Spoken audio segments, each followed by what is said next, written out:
I'm disappointed in every one of you. I'm sorry, I don't mean to offend you. I'm disappointed in every one of you. I kiss you on the mouth. No, I'm not cool with that. I'm sorry. One more time. I'm disappointed in every one of you. I mean, I'm dealing with degenerate animals. Wait! I'm disappointed in every one of you. Disappointed in every one of you. All right, come on. Honestly, I can't do it, man.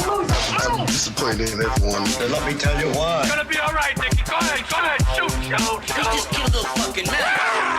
What are you going to do about it? Yeah, because you got nothing. You don't got a thing. Yeah, because you got nothing. You got nothing. I want to get out. I want to get out of this rat hole.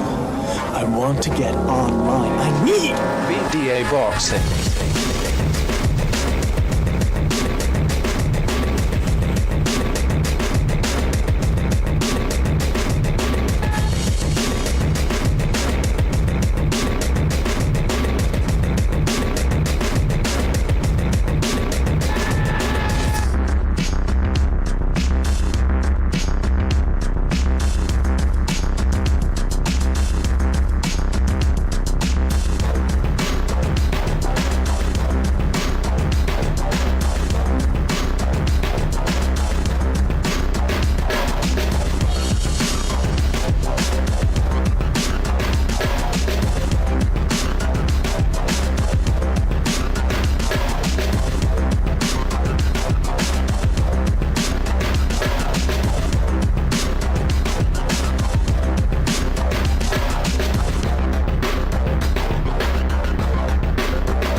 This is King Bucho. Welcome to BDA Boxing, the Boxing Debate Arena Sunday show.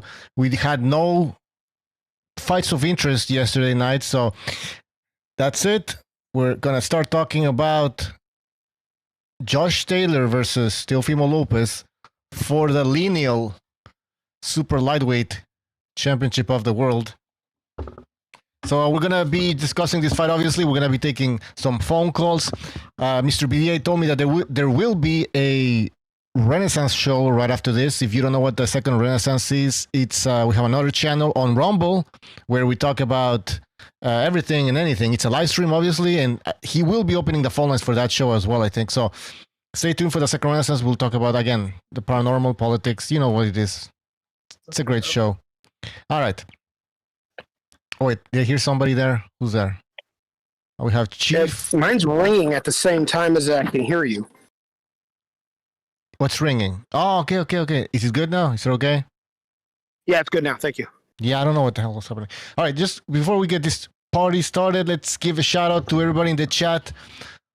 Protectorate, Ralph, Unreal, Pounce, Boxeo, CCD, Ella from Pila. I can't even pronounce your name, but there you go. Everybody can see who there is. Team Batman Boxing. We have Apollos, Connie Lane, some rando, and Ure Smith. All right, guys, and not. Guys, welcome to the show. Let's get this party started.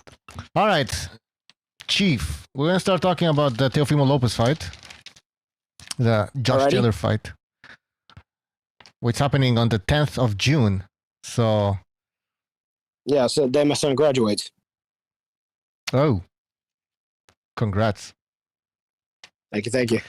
Anyway, yeah, but that's the graduation is probably not at night, so you will manage to watch the fight, which is great. I'll make things happen. Well, Chief, do you think it's gonna be a memorable fight? Yeah, I do because everyone's got something to prove here. Lopez, after his the whole meme of, I've still got it, don't I? He doesn't like living that down, and he's seen that meme many times over because he pays attention to social media. And I think he's embarrassed the fact that some people thought that he didn't look good because he was supposed to be the next big thing after fighting Loma. And so now he's at the weight class he says he's comfortable in, that he can make, and he didn't look good.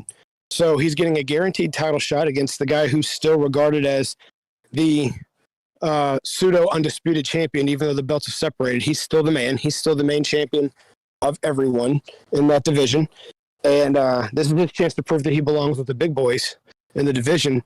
And if they're going to reunify the belts around anybody, this is Teo's chance to prove they should be able to want to unify it around him, for Bob to invest the money in to try and make these fights, if they're cross promotions, through him versus through Taylor.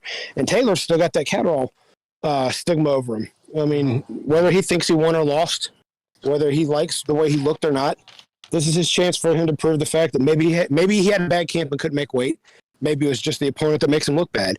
But he's still the man at 140 pounds. And this is a fight that will actually cement, if it's a good performance, that he's still the man at 140 pounds.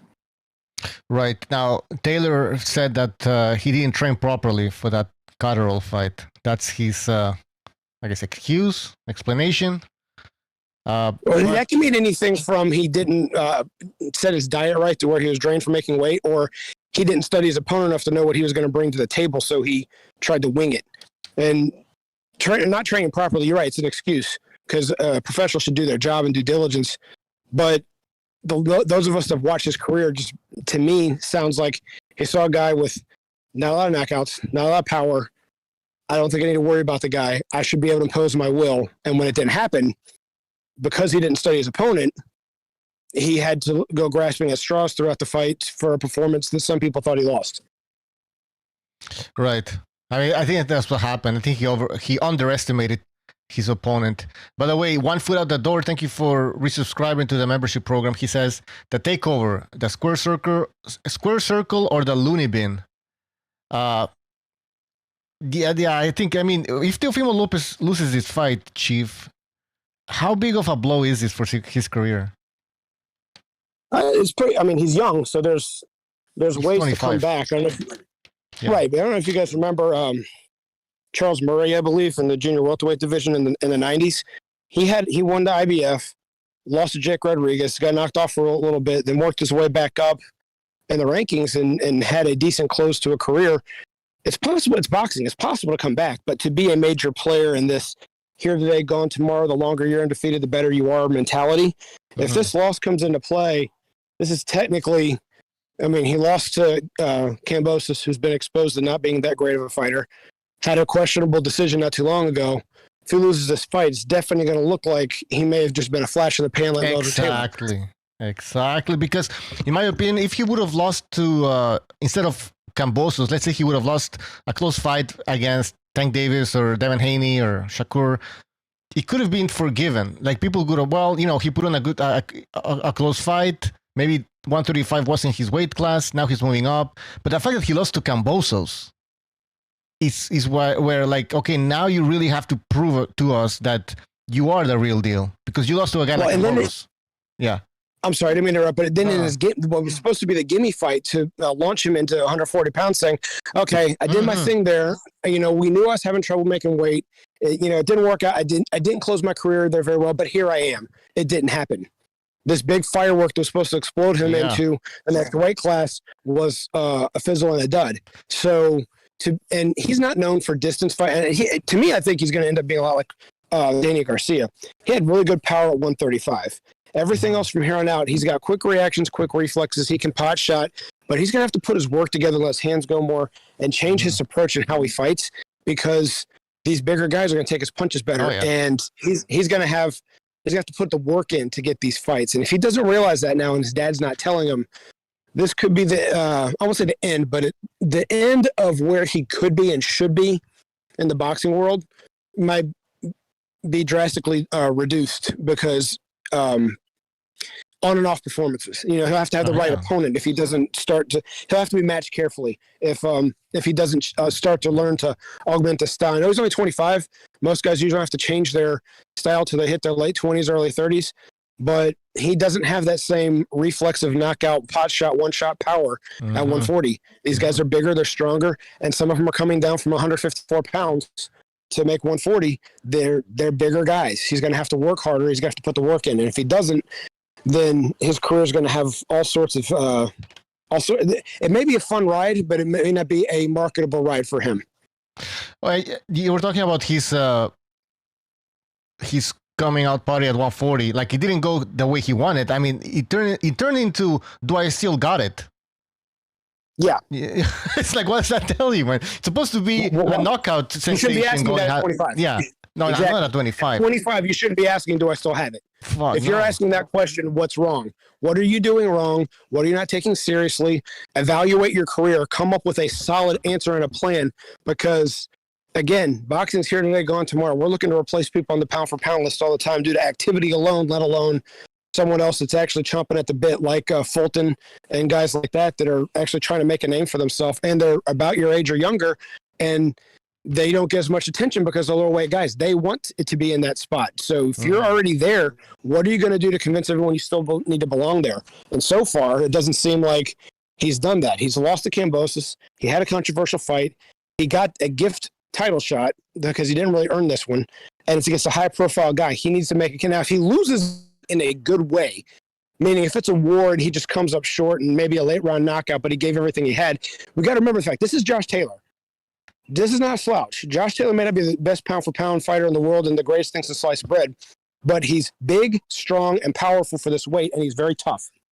Yep. If he loses a decision or a late round knockout to this guy, but he puts on a good performance, this is not a step down. This means the fact, okay, you lost to the best in the division, run it back, earn another shot, fight someone else.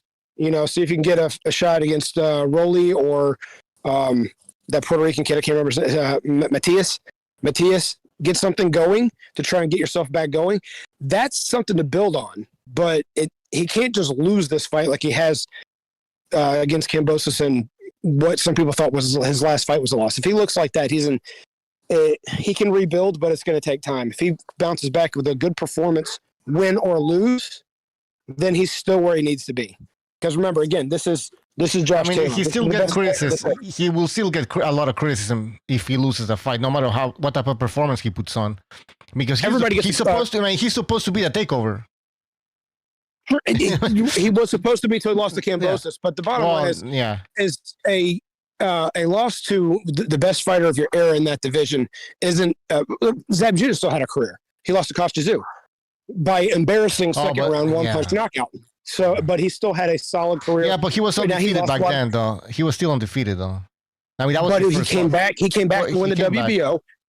Yeah, and he won the undisputed 147, which I don't think Teal can. I think that may be too big of a division for him because he's short. But my point is, Zab came back. Yeah. He built some success. He had a lot of titles. He had some big money fights.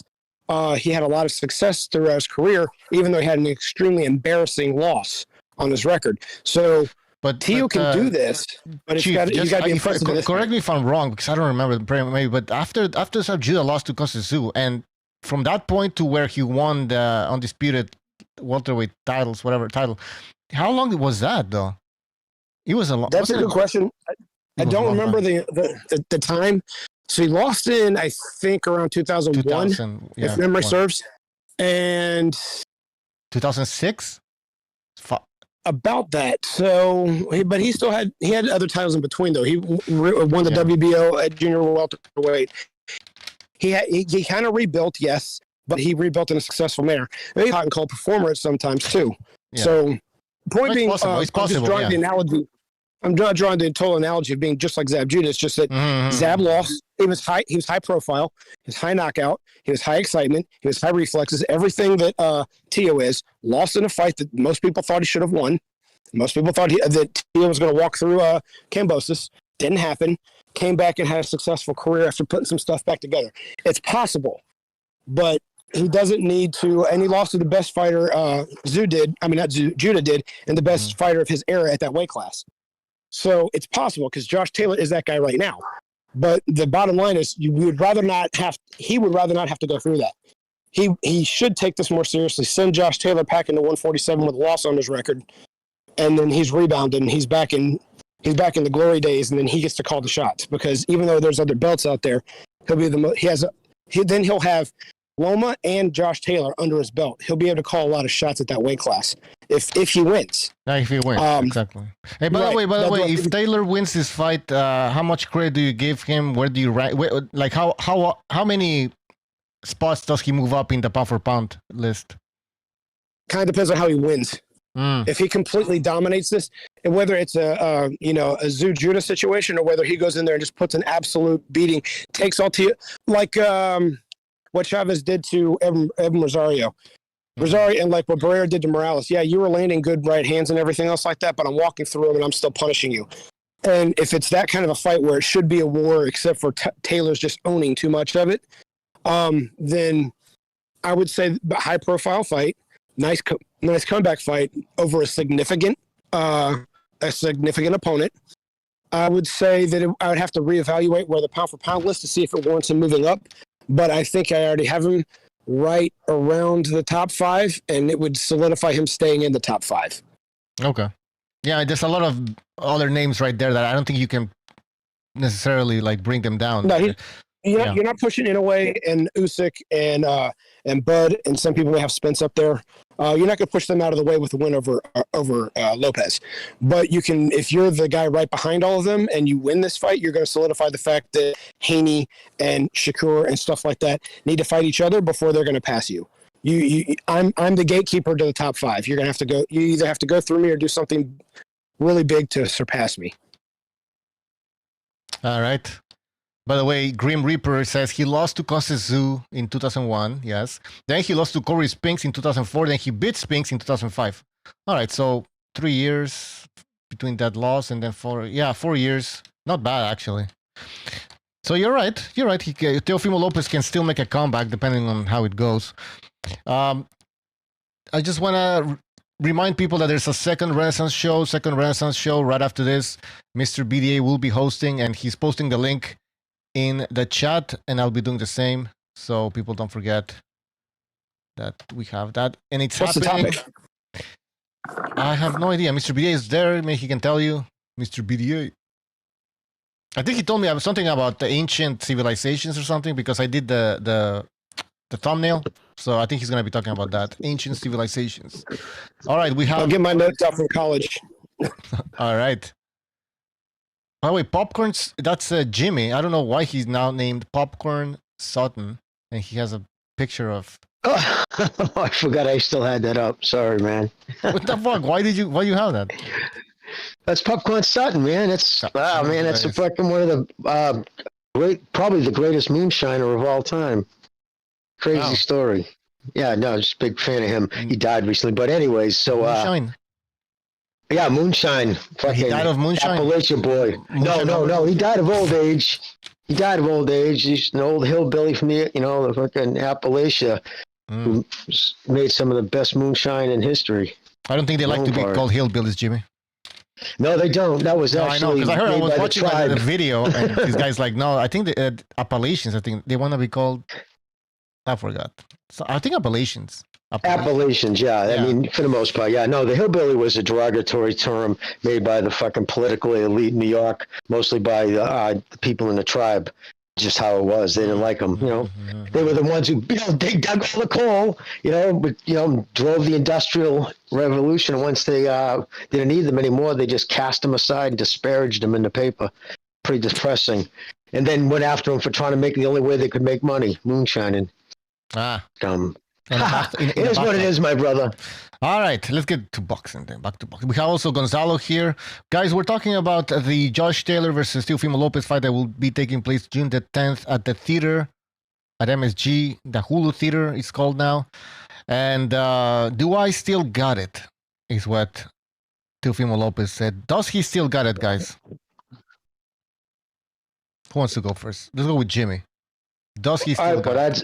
I'd say physically, he's not the same fighter than he was just a few years ago, just by age. Every time, although he's fighting in a bigger weight class, I'm going to stick with my old adage, man, ring rust. He doesn't fight enough. So he's not going to be as quick as he once was when he was that fiery, fucking knockout artist. But he's also fighting a heavy weight, and he's not going to be, these guys are going to take those shots better than they would have at 135. So, yeah, physically, I would say he's probably not at his peak, and that's not because of his age, just because of infrequency of fighting. He could have pushed it. His strength isn't. Mentally, I think that kid is he's one bad weekend away from fucking checking in. You know what I mean? He's all over the place. So it's kind of sucks, but he's a talented kid who can crack. And if he ties it in all together, You know what I mean? There's no doubt about it. He can be a fucking tough night for anybody, but he's got to tie it in all together. That's a big ask when you're dealing with a lot of outside fucking noise. That wife, I mean, that's what you get. You meet a girl, you marry her within 30 days. Come on, you know? I mean, how wasn't mentally some stable crazy is shit like Jimmy? that? How mentally stable is? I mean, he says, "I want to kill Josh Taylor," and then this is what the sport's all about. Basically, says something like that. He said, like, this is what happens in boxing, you know. So he might die. Like, what the fuck? I think he's just not intelligent enough to fucking equate it to like, yeah, we have an opportunity. You know, guys can die, and we are the modern gladiators. You know, it's the same thing as the Roman theater. It just, instead of shoving tridents through each other's chest, they're trying to knock each other out with gloves. And the gloves add the pretense that it's more, you know, civilized. When in actuality, the gloves are just there so you can hit the dude harder. You know what I mean? It's not there to protect you in any other way. It's just to protect your hands. So it's The gloves still are originally there just for the hands. You're right, Jimmy. exactly, yeah. So it's still a very barbaric at its nature game, and it's the last of the gladiators. So, yeah, if you could have expressed it that way, but come out and say I want to kill somebody, come on. In a sport where it could happen, like now, so okay, he says that now it happens. God forbid, you know, God forbid it happens. You don't think the fucking media is going to jump all over that? It's just not a fucking smart thing to say, you know. But it's So there's no. It was part of the game. It wasn't part of a game plan, premeditated or anything like that. Like he just said it because No, he's an idiot. don't you think it makes him look? Your opinion? Do you think it makes? I don't think it makes him look tough. I think, or like even a game plan makes him look like Or making him, weak-minded. or psyching himself up, like thinking, oh, you know what? I'm gonna go in there and I'm gonna win this fight so bad that I might actually kill him. Yeah, I guess if that's what you have I to don't reach know. for. I mean, you know, no. But I'm saying now, I'm trying to think of it the way you're right. You're right. Maybe I'm trying to think the way he is, and maybe that's the way he needs to think. Well, if he's serious I would just about keep that shit to himself. Anyways, go, Chief. Yeah. No, I'm with you. He should keep that to himself. If you're thinking about putting a body on your record, go ask Boom Boom Mancini and Gabriel Ruelas what happens to your career when that happens. You cannot approach it the same way again because you know you're not going to attack the person the same way you. Even Nigel Benn, even though he said it wasn't going to bother him the way what he did to Gerald McClellan, because he said he knows the risks that you take in the ring, and Nigel Benn was a wild man. At the same time, he'd never attacked the same way ever again. He never had that same intensity again, regardless of what he said prior to, because, you know, to intentionally kill somebody or unintentionally is even worse. I'll be right back. Well, Kovalev killed somebody in the ring, and it seems like it didn't affect him. But from what I understand, for the most, he's a psycho. But for the most part, yes, of course, boxers that kill somebody in the ring, they're not the same after that. No, yeah, and it doesn't even have to be a champion. Even in the contender level, that guy Billy the Rebel from the 1980s, the welterweight, he coming with the rebel flag on his shit, but he killed the dude in the ring. And it wasn't until after he met his father after. And when his father hugged him and said, I understand, son, it's a sport. It's not your fault. He said that's what made it worse. Like he wanted them to be mad at him. You know what I mean? And when they weren't, that's, you know what I'm saying? And when his father hugged him and said, it's not your fault. It's a sport he chose to get into. And he said that's what crushed him. And after that, he just couldn't punch the same because he was known as a heavy puncher. He just knew he was holding back. He never wanted to feel that way again. Insane. I mean, insane in the way that it's like how the mind works. Like, anyways, getting back to this fight. Sorry about that. We found a snake in the garden. Go ahead. Yeah, no, it's everything Jimmy said. I mean, Brett Robinson wasn't even the same when he had his thing. Neither was Emil Griffith. The list goes on. These people that have killed someone in the ring, Primo Carnero, they're just not the same because you can be as big and bad as tough as you want to. You have to be an actual psychopath to want to get in the sport to actually want to kill somebody.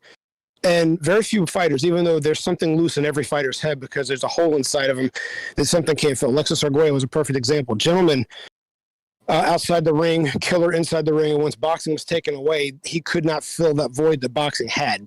And he turned to alcohol and drugs and other stuff, just like many other fighters do. But there's something inside of them that drives them, but it's not to be a murderer. It's not to be, a menace to society. It's to compete and to get glory. But at the end of the day, if your glory is to seek to actually be known for something as infamous as killing someone, you don't need to be in the sport to begin with, because your goal is to kill someone one way or the other, if that's literally what you're thinking. So that's my piece on that. All right. Let's move on from killing people here. I'm joking, but yeah. It's very interesting. Anyways, I have a bunch of questions for you guys, but I don't know. Should we start, guys, with like breaking down the fight? By the way, we're gonna have a bunch of shows this week. All right, so we don't have to just cram everything right now, and like we will get a chance to talk more about this fight. But do you guys want to talk about breaking down this fight? Who's gonna win? How each fighter should approach the fight? All right, Gonzalo wants to go in. Gonzalo, go ahead. Who's gonna win this fight? And by the way, Gonzalo, I will write down your prediction today, right now. Go ahead. Right now, damn. Right now. Okay. Well, break down the fight, and then at the end you can give us your prediction. Well, I'm not gonna break it down as an entirety. I'm just gonna brainstorm a few ideas out there. You know, the whole thing about him, Teofimo Lopez really not being a big 140-pounder. Well, he's been saying he's been busting at the seams at 35 for a long time ago. And he was a younger kid. So moving up one division, I don't think it's going to be like, that's going to really like affect them so much. Boxers usually, as they grow older, they tend to move up 2 divisions by the time it's all said and done. Moving up one when he was busting at the seams 2 years ago is not really going to be something that's going to hurt him that much. The only thing that he's jumping right in with against a world champion at 140, I think he fought the other dude at 142, but that guy was no puncher, and Josh Taylor is. So that's the difference right there. Because I think that Teofimo, he's a stocky dude. He's athletic. He dropped Pedro Campa with the jab, right? So he finished that dude with the jab, and Pedro Campa looked all right in his last fight. The thing with Josh Taylor, since a long time ago, I've been watching some of his highlights and fights that I've been able to like watch in its entirety. Like I've noticed that he drops fighters with different punches, like whether it's a left or right hand and any type of variation, uppercut, hook, jab, right cross. He tends to get knockouts with different type of punches. So against a guy that's a counter puncher that usually like leaps in and got like basically one way of knocking you out or getting to you, Josh Taylor has different ways of doing that and catching you with a different type of punch depending on how you come in. So he's got more ways to win against a counter puncher, and I think that just basically jumping in against a guy that good, even though I don't think that's much of a difference, I think I favor Josh Taylor. So I'm going to go ahead and pick him to win a decision. To win a decision, a split decision. Split decision. Okay. Let me write it down. I'm drinking my coffee, so I'm still like a little bit asleep. But yeah, that's basically it for now. Just woke up. So Gonzalo's going with Josh Taylor, split decision. Who else wants to go in? We're going to have to go with Chief. So prediction? Yes. Let's see here. I think I have to go with Taylor also, just because I'm not sure. What Gonzalo says got very good points to it. And you know me, I'm the guy that likes to reference other people's careers. When Gotti and Mayweather moved up to 135 from 130 to 135, it didn't really set their careers on fire. Their legs weren't that much more springy and strong because that 5 pounds was 5 pounds they didn't have to lose. But it wasn't like they put that much more strength on. They still had to cut enough that it still didn't help them. And so even though Lopez has gone from 135 to 140, as stocky as he is, like Gonzo said, that may not be enough for him to really be comfortable to have enough energy to do what he needs to do. He may still get winded at times. We don't know because he had one performance that wasn't so good. And Josh Taylor hadn't fought in a year, though. And his last performance wasn't so good. Difference is, Teo got thrown into one title fight straight into Loma, took almost a year off, then fought Cambosis, and things didn't go so well. Taylor's been at the top of the division from title fight to title fight to title fight to unification fight the whole time. He knows what it's like to have to get up for a title fight and good or bad performance. Because let's face it, everyone thinks that the Progress fight went down to the wire. So that technically, as the guy on top, isn't the best performance because you have that one fight on your record that some people are like, yeah, that one was really close. So now you just had the Catterall fight also. So he's not going to want that pound for pound sliding away from him because of Teo. So I think between the two of them, who's the most motivated is definitely Taylor. So I'm going to have to pick him. I'm going to pick a war, but I think Taylor's going to come out on top between 8 to 10. Taylor 8 to 10, between 8 and 10 in a war. I'm going to type that war. All right. Your prediction is in. By the way, shout out to Never Sober for his super chat. He says, the only fighters I know of that do not regret taking a life in the ring are me and Kovalev. That's what we talked about. Yeah, Kovalev. And he says he also took a life. So there you go, man. Dangerous guy. Don't piss off Never Sober, man. And by the way, also I wanna thank Lalo Soto 13 Gaming for joining the BDA membership program. Welcome to the family. Your name has been recorded here in history now. You're part of the membership program. Really appreciate it, man. Really appreciate it. By the way, your name is Gaming, so check out the BDA Gaming channel where we will be playing video games. So check out the BDA Gaming channel. The link is in the description. All right. We got Chiefs prediction. I noticed. Yes. Okay. I was gonna say I noticed that Teofimo Lopez comes out real eager to like get the knockout. Sometimes it works for you until it doesn't. He did it against Comey. He comes out swinging. As soon as that bell rings, he tried to do it against Cambosos, but he got dropped. It backfired on him. He was dropped in sparring against El Rayo Valenzuela and against some other dude named Julian Figueroa or Figueiredo or something. And he got dropped in his debut. So against a guy like Josh Taylor, like I alluded to, he can drop you with either hand with different type of punches. If you jump in there like that style that's athletic, leaps in and gets caught with the punch, I see him as the power carrying. Like I said, busting at the seams in 135, but just he's a young dude, basically growing into that body. Still got some power behind it, but can he really like follow it up? Does he got that killer instinct to string together a sequence of punches? Like if you don't finish Taylor with one punch, can he follow it up to got that killer instinct to knock that dude out? I don't think so. That's the thing. When he jumps in there and lands a good shot, and if he hurts Taylor, Taylor's got that good instinct where he's gonna counter pull back. He's got that dog. And no, he does, though. He does. He's a little more seasoned. He's a little bit more seasoned. So that's what I see. That's what I see happening. He's gonna drop that hook like he did against Jose Carlos Ramirez and catch that dude leaping in or something and hurt him. Yeah, you're right. I agree with that, though.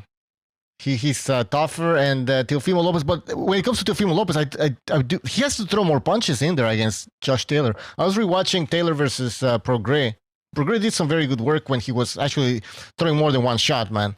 Combinations. Even as Taylor was backing out, going back, he was getting hit with that last punch from Prograis. So I don't know, man. It really I like when Teofimo is aggressive though, but not too aggressive, like against. When he lunges in, basically, he can make that type of mistake. I'm getting confused here because there's a bunch of stuff going on. The thing about him putting together like combinations, the thing that is like every fighter's got a room to improve. But with him having the father as a trainer and we seen his ways, it's kind of hard for the people or one to imagine that he can make those improvements. Like in leaps and bounds from one fight to the other, it's very hard to like really like give him credit for that because of the dad. Can you really improve in leaps and bounds from one fight to the other with that kind of trainer? That's what we were talking about. Like, I don't know if he can. I don't think his father's that good. Hold on, man. I'm getting a bunch of things at the same time. All right. Jesus, I hate hosting when it all right. This is a good fight though, Bucho, because it's at a crossroads. With the stakes are high. It's hard for me to like pick one guy, but right after whoever wins, there's gonna be a lot to glean off the victor.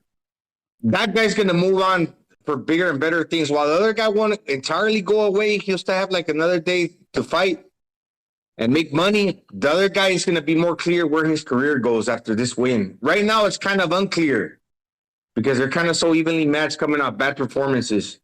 The guy that wins is going to be like, okay, this is where he's at now.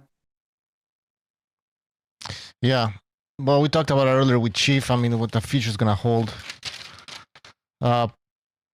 Jimmy, are you there? We need your prediction also. We're not going to wait. My prediction. Yes. You're not going to wait. Now you're going to hold me through now. No, let's do it now, Jimmy. Come on. Come on. Okay, well, to be honest with you, I just don't know. I got this gut. Something's leaning with me for some stupid reason. I don't know if it's just a gut. I have nothing really other than that. Like Lopez might catch this kid. All right, what? When they're not fighting, yeah. Because listen, when they're not fighting often, right? So you go by, and from what I hear, and here's the problem. I'm hearing it from people. This kid says he's from England. He DMs me. He says he knows him, really well. Knows Scotland or whatever, that area.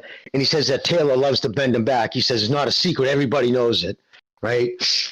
I don't know. I know Lopez. I don't know of him being a partier or a drunk. And I've seen him with his shirt off, like he's always taking his shirt off in his Instagram and shit. And he never lets himself out of shape. Yeah. You know what I'm saying? He's always staying in shape. So I think he's the more athletic of the two. It's so hard when they don't fight often, bro. You know what I mean? You know what I mean? You have to kind of, it's ridiculous. But if Taylor, and he's been in the better fights, he's, I don't know. Seriously, I really don't know, because Taylor's a southpaw. He's taller. He's longer. He's got the better resume. I mean, in all actuality, you know what I mean? The safe bet is probably Taylor, right? In a unanimous decision. But it's the infrequency I don't like, and I don't like his comments. I don't like the way he looked in his last fight. He's still with this kid, Ben, right? No. What's his name? No, Jimmy, he left Ben Davison. He's now with Joe McNeely. All right, well, there you go. I didn't even know that. Yep. I might have known and I might have forgot. That makes a difference, because I have no faith in that Ben Davison dude whatsoever. I think neither did Josh Taylor, because he said something along the lines that he wants to go back to. His style was being changed. I think he said something like that. So he's gonna go back to the old Josh Taylor, something like that. So that's good news. Excellent. Yep. I got to take this call, so put me on. I'm going to be on hold for a minute. Yeah, all right. Take it. All right. We'll wait for Jimmy's prediction. I think he's faking a phone call because he doesn't want to give us his prediction, but we'll get him. Don't you guys worry about that. All right. Let's see what I'm not sure he's cheating, but I'm not sure he's cheating, but he tends to get caught when he goes in there cold. So he needs to warm up to the situation. So he needs to bide his time. Take this time, not go in there leaping in from the gate, because he's going to get caught like he has multiple times in sparring and in professional fights, like I alluded to his debut and against Cambosos. So, yeah, because you get caught like that by Josh Taylor, that dude's going to follow up because he's got more experience, I think. So there might be down. I do think that Teofimo might get up, but at the same time, when he gets up, he's going to have to like step back and be a little bit more cautious, and that's going to take away from his approach. So by doing that means that he's going to lose that little bit of the killer instinct to go in there and try to like key himself, put pressure and get a stoppage on his behalf. So with that being said, I think it ends up going the distance, and I think Josh Taylor gets a knockdown. And he edges it out because of that, because of the knockdown. He's kind of like staying on top, winning some of the rounds by a little bit. And Teofimo kind of holding back and not trying to go for the kill because he's gonna be a little afraid to get caught. Shit like that doesn't mean he's still not gonna put the pressure and then land some shots hard, but it's gonna have to be. He's gonna need to do a little more. Should Teofimo Lopez? How much pressure should he put? Should he put any pressure, play counterpuncher? What do you think he should do, Teofimo Lopez? Teofimo Lopez, well, the counter punching, the athleticism, do everything that you do, but I'm just saying that's got its risks. That's got its risks. The leaping in, it's got its risks. It pays dividends, like it did against Comey, like it's done against Tatley and some of the other guys. That's all really like, against Martin, did that work? Against Sandor Martin, was that a good idea? Well, that dude's tricky because he turns on a dime and like he's always moving. He did it against Mikey Garcia too. So we don't know how tough that dude is. Sandor Martin looks like he's tough in that regard. He's tough to pin down. And he can't crack, but he certainly knows how to move and box, and he can take a punch. So that's the thing about it. It's kind of hard to assess against a fighter like Sandor Martin. Okay, he's like an anomaly, basically, a rare type of fighter, I guess. Well, a little bit, but it's not so much of an anomaly that we know that he moves already, and that'll benefit you. That helps you out, right? Mm-hmm. And I think Josh Taylor is not going in with a Sandor Martin mentality. I think Josh Taylor, just because of the type of guy he is, he's a pressure fighter. He wants to break you down. He wants to put some pain on you. He won't fight like Sandor Martin. But exactly. And for that reason, he's going to be there for Lopez. Yeah. And Xander Martin is like that. Remember Zico? What was his name? Zika Buka? The light heavyweight? Sakio Bika?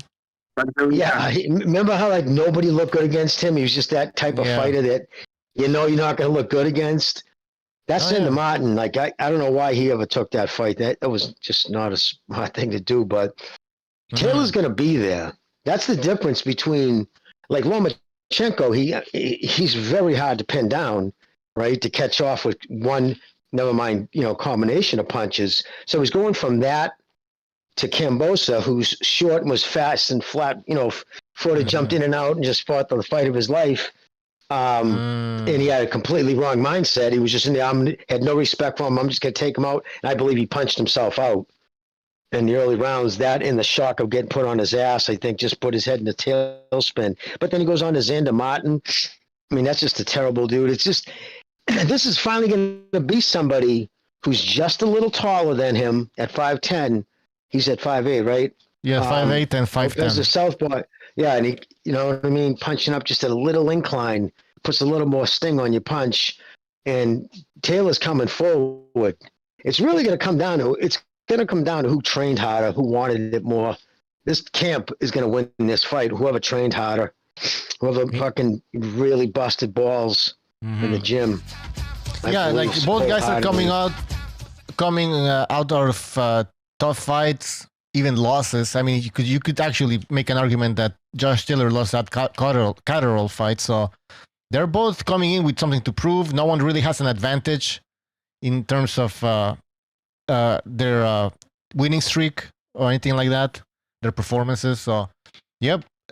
Mike from Ucho, would you agree that a loss for Lopez would be much more devastating to his career? I think. Yes, Taylor. Chief said he's younger, which makes sense. So he still has time to, but at the same time, like he lost to Kambosos. That's like losing to Buster Douglas in a way. Yeah, so he's got a lot of pressure on him to perform well, and he takes another loss now, especially his relationship with Top Rank, and you know what I mean. It's rocky. It's good. He's praising Bob. Then turns around, he slams him with he's not only doing promoting black fighters. So. I think a loss, honestly, and if he lost bad, I think Bob would. And Jimmy, he's not his camp is not like pleasant to work with. You could say, you know what I mean? Like nobody wants to work with him and his family, like his father. So imagine he has a loss, he loses leverage in a way. And what do you think about that, though? No, you're 100% right. I mean, that's all in, right? There's all personal introspection when you're dealing with anything in life. If you got a father like that, and just again, it's the shit they say in the press. You got something to say it to Bob's face. When you go to the press like that, you can't take it back. You can't control the narrative. When you put it out in the internet, it can take all kinds of spins.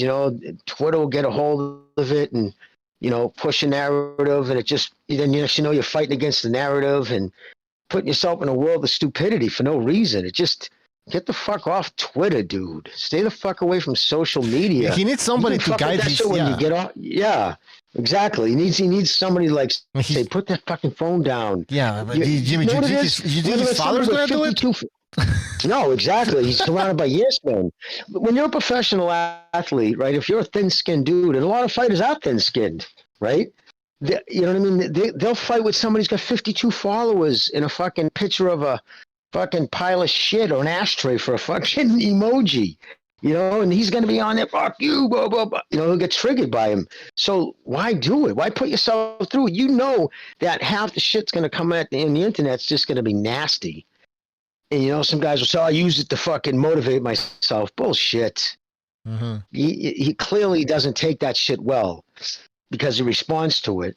You know, and then when you're a young guy and you're going through all kinds of personality changes, kind of finding God for a little bit there, and then you start tweeting about it, and then you stop tweeting about it. I mean, you just make it look like you're all over the place. It doesn't promote confidence in your stability. Absolutely, man. Absolutely. I don't know. It's clearly a mental, like family issues there. How do you call it? Social. Damn it, the word escapes me. But anyways, I understand what you're saying, Jimmy. By the way, Mike from Ben. Oh my God, Bensonhurst.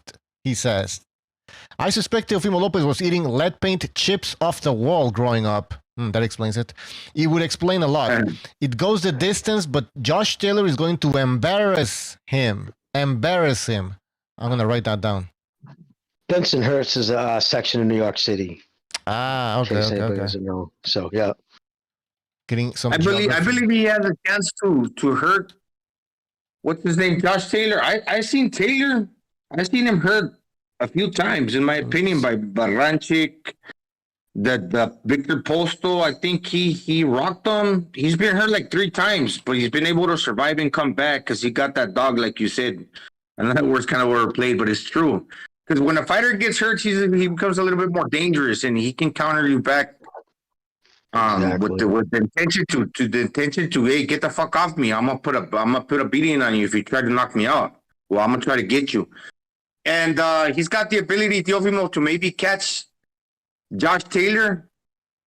But if he tries to get too cute, we saw like with Josh Taylor when he fought Regis Prograis, when Prograis tried to move a little too much and look like he was having fun in there. That gave Josh Taylor the perfect opportunity to like get that dude between those little spaces in between when the other guy was trying to look good. What I'm saying, if you're Teofimo Lopez, you need to go in there and try to put a hurting. You need to try to put a hurting, pick the right shots, and don't like try to do too much.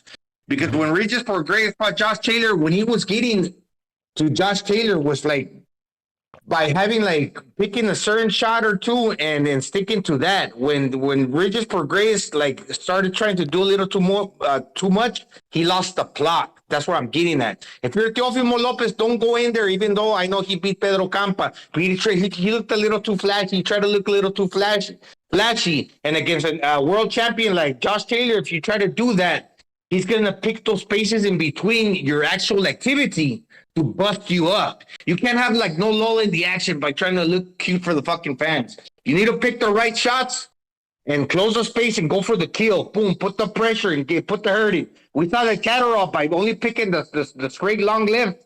He was able to get to Josh Taylor. So pick a certain punch and stick to that. The more you try to do, the more you're going to open yourself to get fucking countered back. And we don't want to see that because Teofimo doesn't have a lot of like fucking tricks. So you're saying stick with one punch?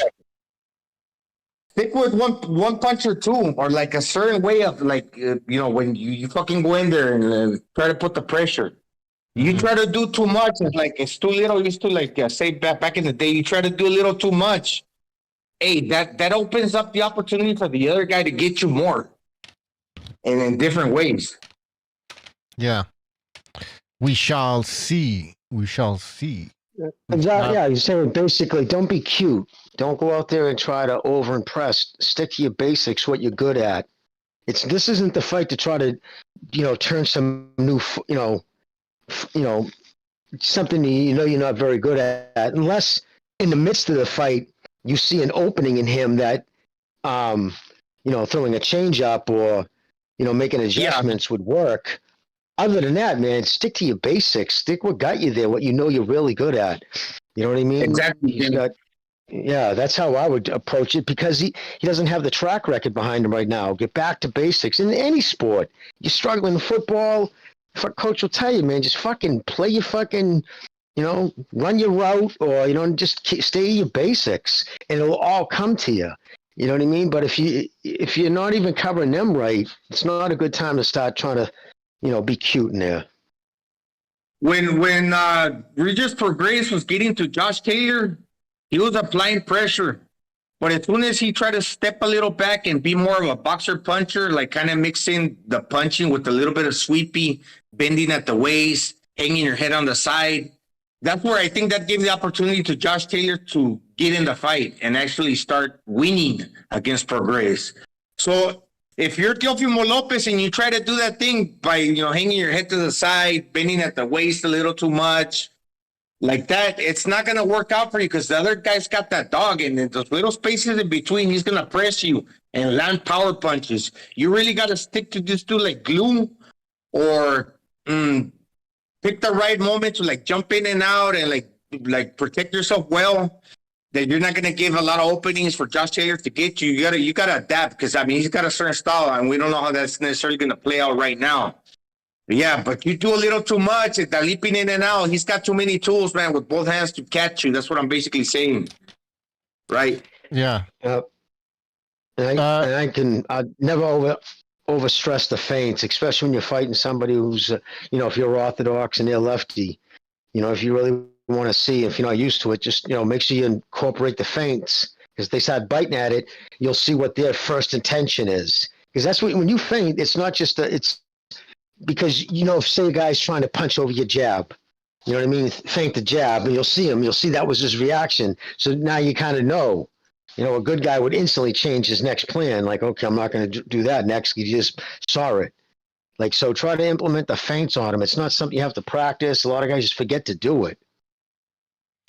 Guys, does Josh Taylor have a significant size advantage in this fight? Now, he said that he eventually wants to move up to 140, and we know that Teofimo struggled to make 135, obviously. So is there a size advantage for Josh Taylor? Well, good. Lopez is a difference. He's more of a mesomorph, where, Taylor's more tall and lanky and thin, whereas, Lopez has more of the wide shoulders. He's 2 inches shorter, I believe, a 3-inch reach deficiency. We're talking about Lopez. But I don't think it's that great of a deal. Then again, I don't know. I mean, I know the Japanese kid, he didn't like fighting. He was really tall, though. He was like 5'11". Although this kid's 5'10". I mean, that's only – and I can't remember. Josh does fight pretty upright, right? He's not a big croucher. So I think he utilizes his length. And it'll be imperative just to throw the feints, double up your jab, man. Come in, double up your jab. Punch at the body. Josh doesn't move that much. It's not like he's a kid. He's going to be hard to find. Mm-hmm. Just don't throw everything the same speed. You know what I mean? Save some of that shit so you're not fucking, punched out by the fucking 5th round.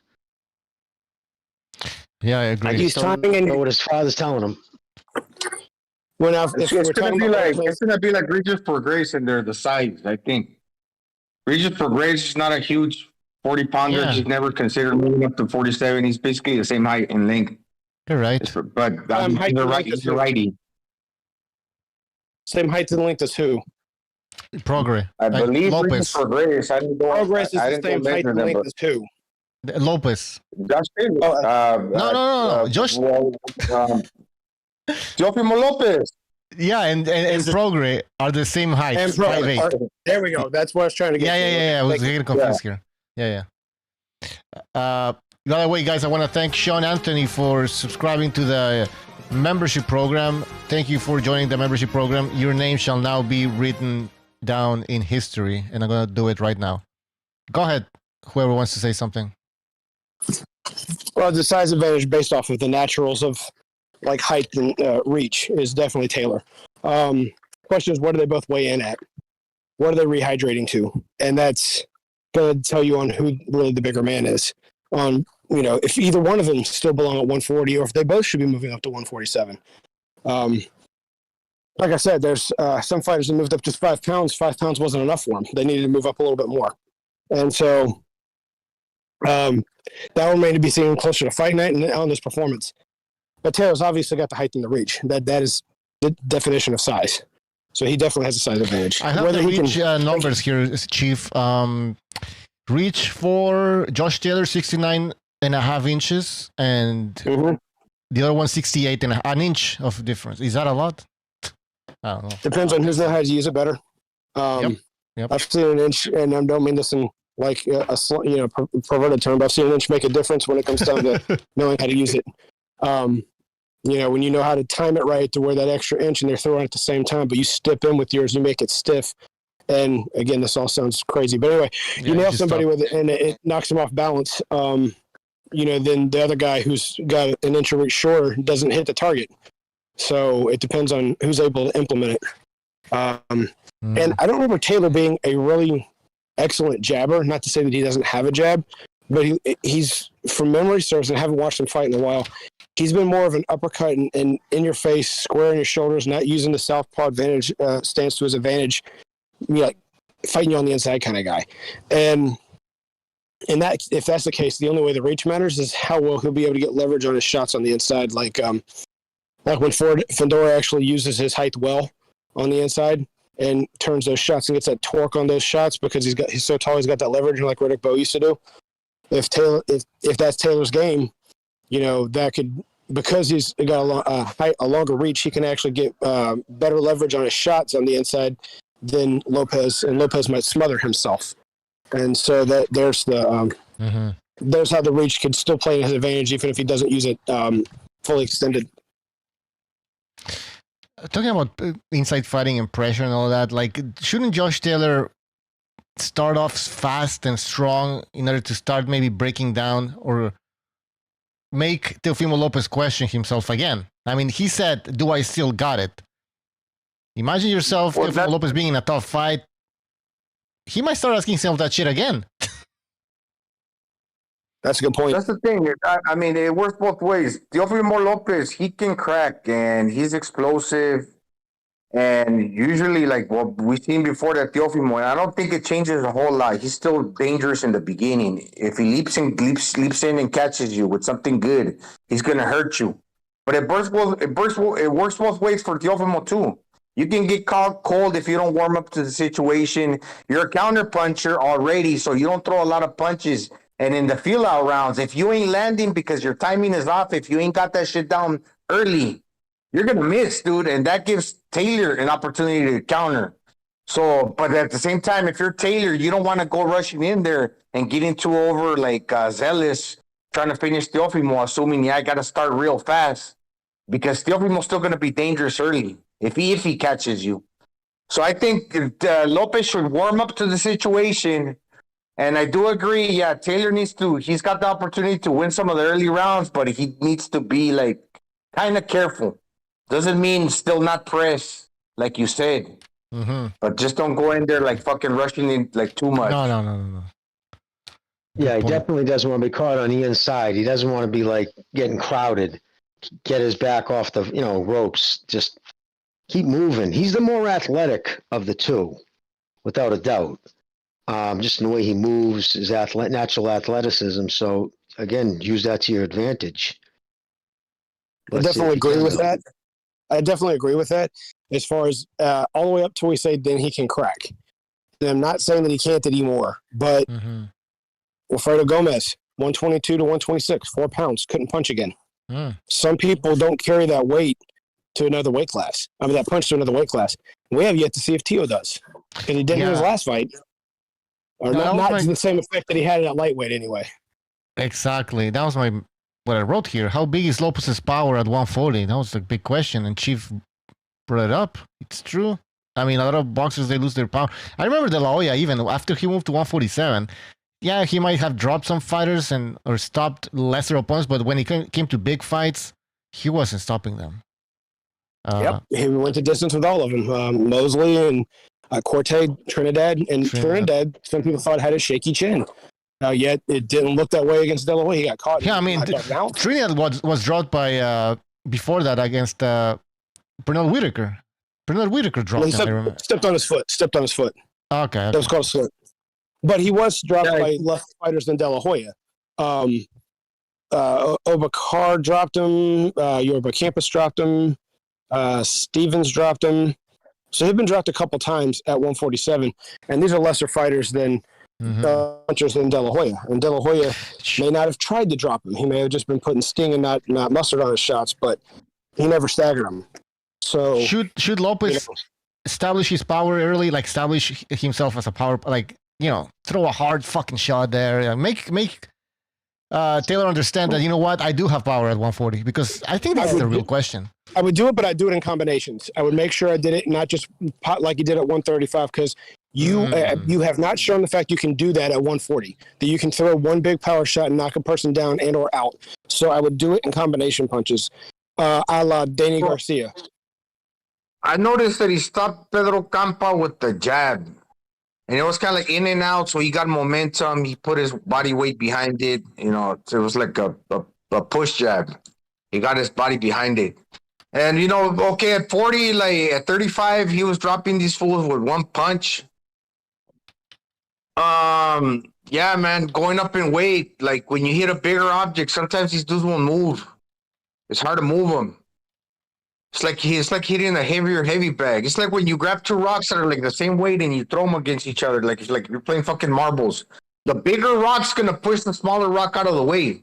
But when they're two of the same size and they come crashing upon each other, yeah, you don't know who's gonna get which one's gonna push which one back. It's the thing. Like if you're the smaller dude and you're hitting like a bigger target, like a bigger object, it's not gonna be as impactful. So that's the way I see it, man. That's the way I see it. I'm always of the belief that the first chance you get to give him a shot, put something on it. Don't just, throw away punches. Don't go in there and like Oscar Valdez at every punch you throw with the same kind of intensity. That way you get some thinking like, okay, wow, so I'm taking some of his shots, because if somebody thinks that you've given it to him, you're giving them the best shot and they've taken it, that can just give them courage. It just ups their confidence. It makes them not worry about implementing their game plan. But if you can crack them good enough where you get them to see that flash of white, just for that split second, like bang, okay, wow. That's the precursor to getting knocked out. So it happens a lot when you get in a fight. A lot of guys see them, but they just don't end up getting pulling the plug on it. But so you want him to think. At least you want him to think you might have something reserved, or that he hasn't tasted it all. But if everything comes at you at the same weight, at the same pressure, the same punch power, he's gonna know that's your punch. You know what I'm saying? Jimmy, so vary it up. Yes. I have a question. Sometimes you hear fighters say they need some. When they move up in weight, they need a few fights to acclimate themselves to the weight class. To the weight, yeah. What does that mean? And is this something that Teofimo could be going through? And if he acclimates himself, does that give him more punching power? Or what does that mean? It's a combination of things. It's more how it's going to affect him, like the weight on his legs. Especially if you've been fighting for like years at one weight class. Because it makes a difference if all of a sudden you're fighting, like you go up 7 pounds, 5 pounds, and it's just different. It's a different feel. So, yeah, you get acclimated to the power coming at you, because every time you go up, they're going to hit harder. So it's that combination. You're getting used to physically, you're getting used to the weight, and just your punching calluses. Okay, so maybe that could be happening to Taylor. I'm just saying, dropping it out there for people. Maybe he needed a few fights, and this is the moment. Go ahead. Sorry, Bucho. You know what's interesting, Jimmy? Everything that you said that Teofimo should do.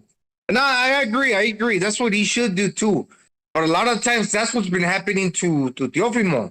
Cambosos lands a shot. Teofimo right after becomes a little sheepish, starts losing rounds. Cambosos establishes power early against Teofimo. Exactly. Great so if you're Josh Snyder, it would behoove him too to establish the power as well. He's the bigger dude, and tell this guy, hey man, you're stepping up to my division.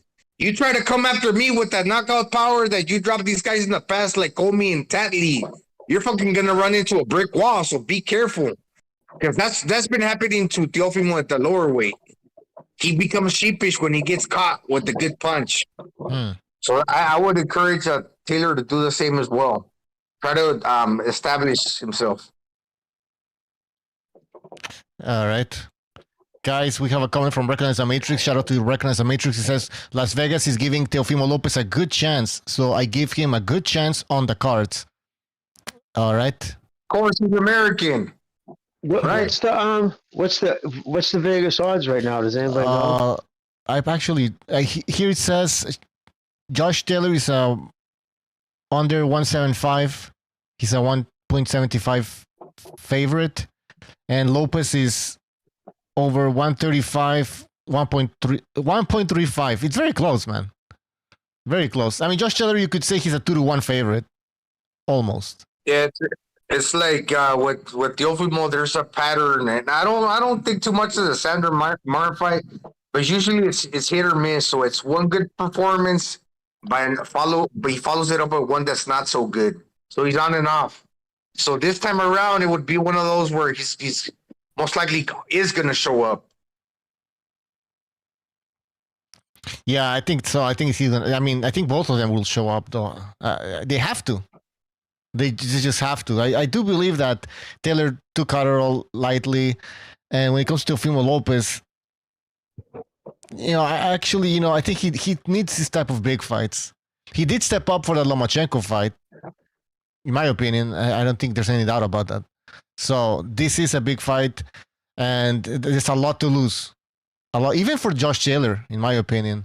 I mean, he loses his fight. Forget about moving up to 140. Why would you move to 140 after losing to a guy who was moving up to 140? Now you're stuck. Now you're there at 140. And I think Josh Taylor, what happened to Josh Taylor, it shows you to bring it back to Lomachenko and Haney. Haney, yes, he won, but in the public opinion, that's not how it went down. And most people, in fact, like over 80% don't think it. So you're not going to think of Haney like going forward. Like he doesn't have the same shine. Like we know, I think Josh Taylor, when I watched that Catterall fight, I think he lost that fight too. Mm-hmm. And so just think about how much his reputation is taking it in the ass. Like everybody had him in the top fucking 5 in their pound for pound list, like everybody. And phew, he was gone like a fucking shot, even though he won. Because, there's winning, but then there's winning. People know. By the way, I just want to mention that Josh Taylor said that it's becoming difficult to make 140. So the move to 147 is inevitable. But he still says that he sees himself having some good fights at 140. A rematch with Regis Prograis, a Catterall rematch, and a potential fight with Devin Haney and Ryan Garcia as well. So, I mean, that's a lot of fights. So, therefore, I mean, I guess he is planning to stay on 140 for a while. Right? But someone who says he's fighting once a year. Yeah, exactly. I mean, how's he going to do this? And then he says he still wants to move up to 140 to become a 2-division champion. So, okay. He has plans, I guess. What else did I write here? Will Lopez have trouble finding Josh Taylor? I think we answered that question. Jimmy, you said he will not have. No, I don't think so. I think Josh Taylor will be right there to fight. Will Josh going to have the mindset, I'm the bigger guy. Will Josh Taylor have trouble finding Teofimo Lopez? If Lopez does his job right, he will. I don't like that sound of that. I mean, he better do his job then. Okay, we answered this question. I wrote concerns about Josh Taylor's clinching, punching in the clinch. And remember that incident with Jose Ramirez? Is that an issue? Yeah, well, that was a referee's fault, no? Wasn't it? Oh, without a doubt. Without a doubt. Every time he slapped him, he would slap the guys, right? That was, you get used to a judge while you're, a ref while you're fighting. They have little ticks. They do things different. What he does before he breaks you up is he smacks you. He slaps both fighters. It goes over and he smacks them. All right, guys, bring it up. He gives a slap.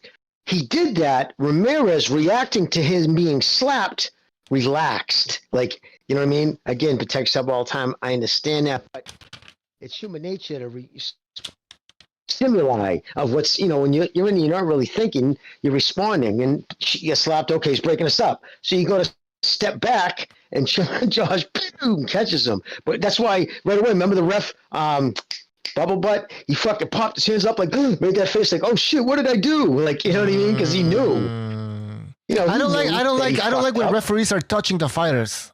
They should be all like verbal commands, basically, Like, hey, stop, break, like that. Don't touch them and shit like that. Like, then okay. Sometimes you can do it if there's a big crowd and it's a very loud crowd. Sometimes fighters, they get tunnel vision to begin with, then you throw in a loud crowd. So sometimes it almost a ref has to give him a smack, like slap him on the back, on the shoulders, like get their attention. But I'm not saying that's the case with what happened that night. I just think that. I don't. But you confuse the fighter, no, Jimmy? But you confuse. Absolutely, it's confusing. But you're touching them, and then you're yelling. So okay, he didn't touch me. There again, I don't know. You know what I mean? I picked Josh to win that. So people, of course, because I said that after that fight happened, I talked about that. But like, oh, you're just saying that because you picked Ramirez. I'm like, no, I'm saying it because I'm a fan of boxing. I think it was fucking a shitty thing for Ramirez. I felt for the kid. He absolutely was responding to the referee, and he said it after the fight. He was responding to the referee. And it was obvious. And, people just get so, like, fucking deep in their feelings. And I just thought that I thought Ramirez got kind of screwed in that particular position there. Kind of cost him the fight, pretty much, too, that knockdown. Oh, yeah. I mean, he was in that fight, no doubt about it. He was it's not like he was a complete domination from Josh Taylor. I think people not by no means. Fight. Yeah, exactly. Guys, we're opening the phone lines. The lines are open. I know people wanted to call. We're not going to stay here for long, guys. But we will have probably another show tomorrow, for sure on Tuesday if we don't have one on Monday. And then another show, and then open lines Friday.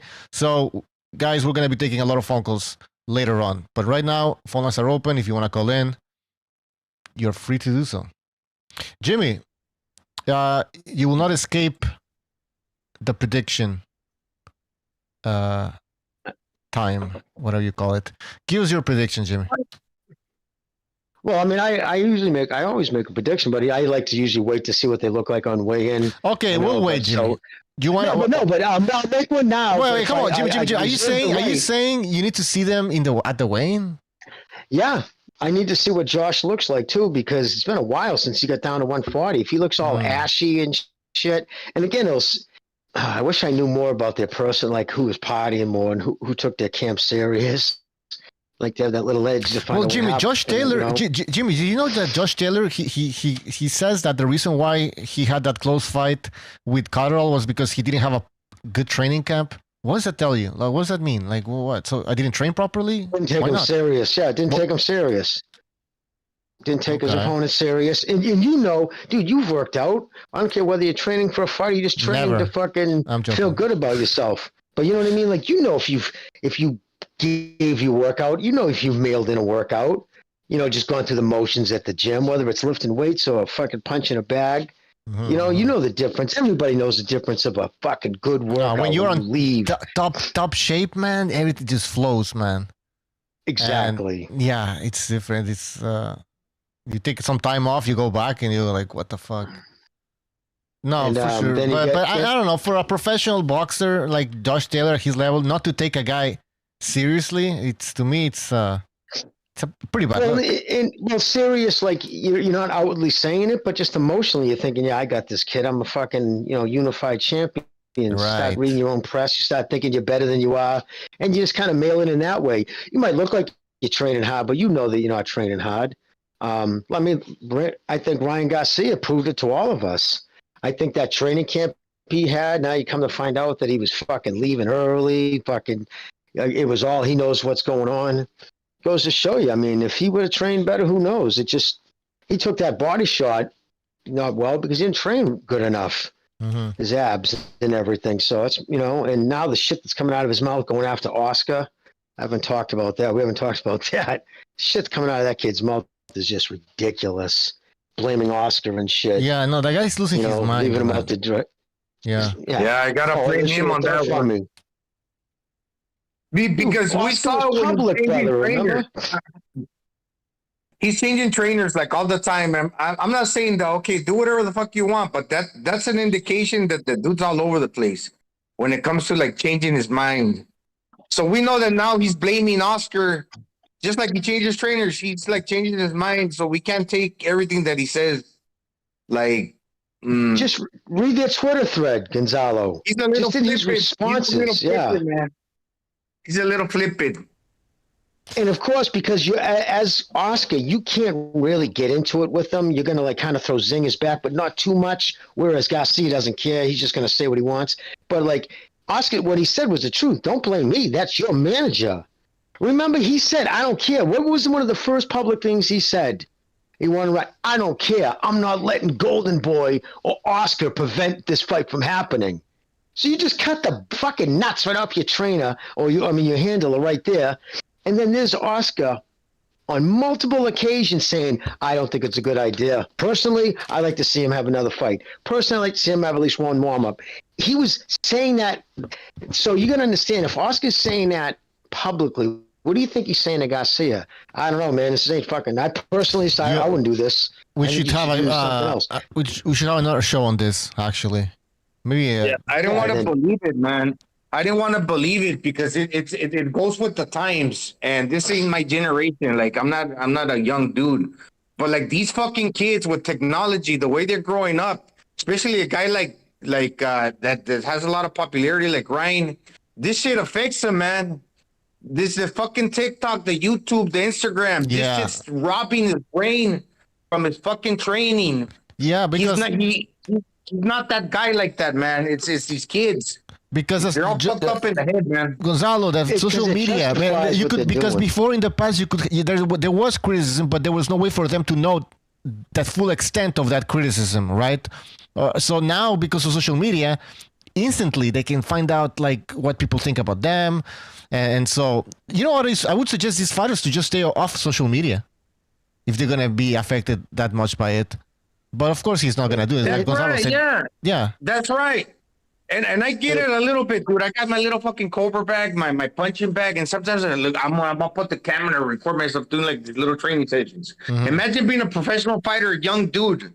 You go into the fucking Reynoso gym. Oh, I gotta set up the tripod because I'm gonna film this little fucking video when I actually should be fucking training. yeah. For a world caliber opponent in a fucking professional title fight.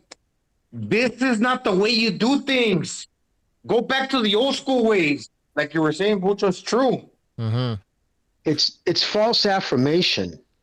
When you have 10 million followers for no reason other than that, you're that, he's got that handsome look and shit. You know what I mean? I'm telling you, he's going to end up in Hollywood. He's already got, that biggest representation out there. So, but that's what it's going to end up happening. So, but anyways, it's that Hollywood thing type of mentality, the famous mentality. These guys think they're right. You know what I mean? They think they're right because everybody likes me, everybody follows me. So therefore, you know what I mean? You just think you're right in everything you're doing because things have lined up that way for you. And it's clear from the beginning. This has been an issue with this kid since day one. Remember, he renegotiated his fucking contract out of nowhere. Signs a contract, right? Signs it. So he had a lawyer when he even go over it first. They sign it. And then all of a sudden, a couple of fights into it, I think I deserve more money than that because, I got millions of followers on Instagram. So he reneged on his contract, so he made Oscar deal with that. And he's just constant in aggravation. It's like, dude, you weren't there because nobody wanted you to have that fight. And on top of that, that was their way. I think everybody in the organization, like, we know what you did. We know how you trained. We talk to Joe all the time. And we know that you were nailing in your workouts. I thought Ryan Garcia was going to have a good training camp and everything, and so he didn't. So my prediction is justified because I picked Ryan Garcia to win and he didn't win. But I'm joking. But anyways, let's take a phone call here because we have a bunch of them already. 323, you're on there. Hello. Oh, nice. You're on the air. Hello. 323, you're on the air. Hey, what's up, you guys? guy. How you doing, Bucho, PDA? Hey, listen, I got to say, man, I'm going to pick Josh Taylor for this, and I got to break it down for you, man. After observing both guys on interviews and various interviews, It doesn't seem like Teofimo Lopez has been humbled or learned anything from his defeat to Kambosos. Whereas you look at Josh Taylor, even though he didn't lose the fight and they gave it to him, he's fucking embarrassed by that shit. And he wants everyone to know that he knows that he didn't do a good performance. And he wants to redeem himself in the eyes of the fans and the public. And I think that's a dangerous thing when you're a fighter and you learn nothing from a loss. That shows lack of maturity, responsibility, and I don't know if he's got the mental fortitude anymore to do the sport anymore. I'm going to say that. I don't know what you guys think, but I'll take myself off the air. This is wait. What was your prediction again? Josh Taylor. By what? Decision, you said, right? Josh Taylor by decision. And then the only reason I'm going to say by decision is because I've never really seen Teo hurt. He's taken some good blows. He's taken some hard hits from people. Obviously, he was dropped by Kambosos, and that was a flash knockdown. I don't think it was. I don't think he was hurt at all. I don't think he was hurt in that fight ever. I don't think Nakatami hurt him. I don't think anybody's hurt. I don't think Loma hurt him really. So I think he's going to lose by a decision, and I'm going to say he's going to lose by a decision because he doesn't have the mental fortitude to fight back, and he's not going to make the adjustments. Obviously, his team is incapable of making any kind of adjustments within a fight. I think it was within himself that he was able to make the adjustment with the Lomachenko fight because he really wanted it bad. But I don't think he's got that hunger, and I don't think he has the mental fortitude anymore. All right. And well, thanks for calling. Yeah, I got it down, man. Call back again next time and join the Friday show. Take care. All right, bye. All right. Let's take another phone call here. 347. You're on the air. 347. Hey, what's up, guys? It's NPR again. How you doing? What's up, NPR voice? Go ahead. Give us your breakdown, the prediction. Yeah. May I ask who's promoting the fight? I believe it's Top Rank. Top Rank. Okay. It's going to be it should tell you a lot about it then. Josh Taylor is going to lose, and it's going to be fixed, and it's a gift to Teofimo. And then they're going to basically say goodbye to it. But I'd like to just give a regular, little analysis, and let's all pretend everything's on the level here. And what Josh Taylor does, and how he gets inside, is in the open stance. He's one of the few guys that goes on the inside foot, and so in other words, he doesn't gain outside position, and he bends in the opposite direction. So unless Teofimo has the a kind of a long guard to keep him off of him, which I've never seen Teofimo have. But Teofimo certainly is athletic enough to keep him off of him. He moves back and forth very quickly. He doesn't move to the side very quickly. And in other words, he goes straight back. I don't know that he's going to be able to Josh Taylor is going to be able to gain that inside foot position on him, because as he throws and he ducks in the opposite direction, and that works in the open in the open stance. All right, gentlemen, that's my take on it. So which prediction do you want? Do you want the robbery, or which one? I'm going Teofimo by political robbery. I think it's a gift. Political robbery. It's nobody's interested in boxing anymore, and it's going to be a while till boxing becomes a thing again. It's going to be a while. Everybody's interested in business and all that kind of stuff. This is a reformation. So there'll be people are looking towards living. Interesting. Okay? And you won't. One more thing. I'm sorry about Ryan Garcia. You will never see Ryan Garcia on the stage again. It'll it'll strictly be a Mexican thing. In other words, it'll strictly be a Mexican thing, or he'll be in the promotion game or the hotel game along with Oscar and Canelo and so forth, All and right. the little entertainment complex they built. Okay, he wasn't a factor. It was all just about getting money and time to him. Okay? And you won't see Canelo either. Okay. Oh, okay. All We'll right, talk guys. about that next time. Take care, NPR voice. Thank you for calling. All right. Bye-bye. All right. That was NPR voice. Let's take another phone call. 213. You're on there. 213. Hey, what's up, guys? It's Campos out here in East LA. What's up, Campos, man? What's on your mind? Not much. Has Shadow Homo called in? The Christ hater, the racist. Has he called in yet? Not yet. Hopefully he'll call later on. No, guys. Yeah. Hey, Jimmy. Hey, Gonzalo. Hey, guys. I don't really have a prediction for Teofimo and for Taylor. I was high on both of these guys. These guys at one point were the best in their divisions. This would have been a mega fight for Top Rank, having the number 135 pounder and the number 140 pounder. But since then, Teofimo has become a walking disaster. He lost to Cambosos. Then you have Taylor, who I had Catterall. I bet money on Catterall to win, and I still feel that Catterall won. But I see Taylor having issues making 140 pounds. I see a walking disaster in Teofimo, and I see Taylor not being able to make weight comfortably at 140. So I don't have a prediction on either winning. I'm just going to say it's going to be a draw. This is the type of fight that PBC would have. This is the type of fight PBC would have. Teofimo and Taylor are basically PBC fighters. They don't fight enough, and there's always asterisks behind them. There's always something like, we can't get a clear-cut fight. We can't get a clear-cut competitors. This is like Charlo, Andrade. Yeah, these guys. I mean, they're nowhere near where they used to be.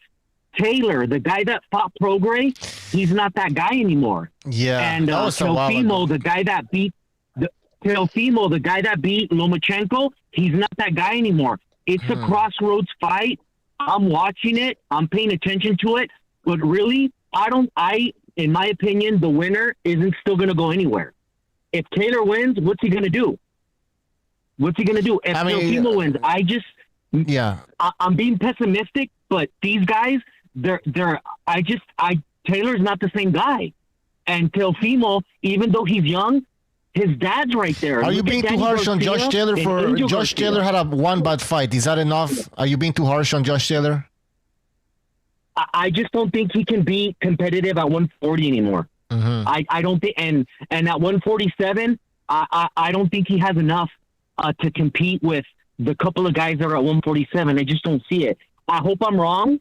Maybe I'm just mad because I haven't eaten yet. I don't know. But anyways, guys, for everyone in the chat, hit the like button. Please, guys, hit the like button, and thank you for taking my call. Thank you, Campos. Take care, man. Campos, take it easy. Yeah, everybody in the chat, listen to Campos, man. Hit the like button, please, if you enjoy the show. Also, subscribe, and don't forget that there's a Second Renaissance show right after this. The Second Renaissance, Mr. BDA will be hosting. The link is in the description, and it's actually being posted in the chat as well. Guys, I'm gonna go to take a leak, and I'll be back, and then we'll take some more phone calls. Take over. No, I'm just saying, man, that. Wait. Yeah, go ahead, BD. What's up, BD? What's up? I just wanted to, while Butcher, while the cat's away, the mice will play. I wanted to talk about real quick. Did you hear that audio of Tank Davis making a phone call from jail? No. Oh man, well I can't play it from here because it's gonna sound bad. The sound quality is gonna be bad. But so I don't know if it's really him or not. But somebody released it on Twitter. It's a phone call he's making from county, whatever. He's saying, man, that judge crazy. That judge crazy. She ain't fair. She crazy. He's blaming the judge for him violating his parole or not parole. What's it called? The conditions of his whatever that he was on. Whatever. Yeah, I'm thinking, boy, oh boy, no self-awareness from Tank Davis. I mean, this is the guy that some people root for. I can't believe that people actually root for this guy. I hate to say it. If this is indeed a genuine recording, this won't be the last time he's looking at legal trouble, because there's just no responsibility from his end. There's just not. And I don't know, his trainer Calvin Ford, he's not his father, so Ford can't tell him what to do. But man, somebody should, because he just keeps running into trouble. So what do you guys think about that? Well, didn't I? I mean, I said it. I said it a while ago. You could just see what was going on with this kid's life and how he was, things coming out of his mouth and how he handled himself. And I said it back then, and I'll say it again. Before this, not 2 years transpires after his retirement, he catches a long bid. Unless there is major, no, listen, seriously, he's going to catch a bid. I mean, he still might catch a bid. Remember, he's still got to face that kid he punched in the chest because he didn't get the car quick enough for him or just talked back to him when he was hungover. He punched a guy in the chest, knocking him to the fucking ground. Like, that had to be helped up. So, I mean, he has no impulse control. He flaunts the law. Even during court, I guess he was laughing, and the judge had to say something to him. And during the sentencing, he kind of smirked or said something, and she had to say something to him. So, yeah, I mean, is there any surprise? He's going to constantly push the limit, but there's no consequences for your actions. Listen, 10 years ago, that fucking what he did, driving without a license, when you flee, you get the same conviction as you would if you were drunk driving, because they know that's why you flowed. I mean, you flee because you were hammered. So that's why you left. So, yeah, I mean, he should have gotten 5 to 7. Any other time in history, that's what he would have got. Leaving 4 women, bloody, one asking you for help, and you bolt? Come on. It's not, you know what? The writing's on the wall. It's not his fault. It's the judge's fault. That bitch, she crazy. She crazy, yo. No, but yeah, listen, I mean, it all translates. It's all seeps in. The fact that he's already, 27? And fought outside of the... Right, he hasn't 28...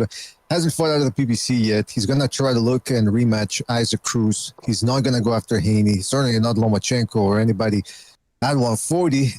It came out that